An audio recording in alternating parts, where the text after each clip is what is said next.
early 1950s, Franklin Lloyd Wright, one of America's most creative and revolutionary architects, wrote a letter to his son. He described the key element of designing a building, that a building has to represent one's highest ideals. And he wrote that no building has a right to be erected unless it's the working out of some idea, a practical demonstration of some principle at work. During the days of Bein HaMetzarim, from the 17th of Tammuz until Tisha B'Av, our hearts and our minds, our focus are on the loss of our Beis HaMikdash, of our holy temple.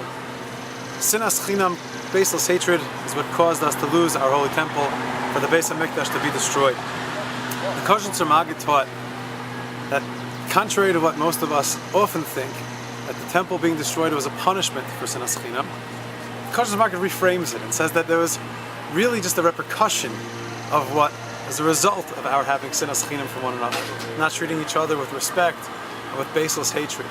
It's not a punishment as much as it's just a result. The toxic environment of people not caring for one another, not treating each other with respect, not loving each other, Sinas Chinam, creates an environment where the temple simply cannot exist. The repercussion of Sinas Chinam, the natural result of Sinas Chinam, not the punishment, is that the temple is destroyed. Much like if one were to put their hand into fire, their hand would become burned. It's not a punishment. The fire is not punishing us. There's a repercussion. It's the natural result of putting one's hand in the fire that we become burned.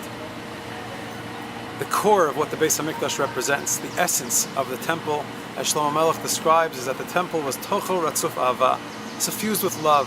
Love is at the essence, at the core, at the center of the experience of being in the Beis HaMikdash. Love between our fellow man, between friends, between our nation, and between God and Am Yisrael.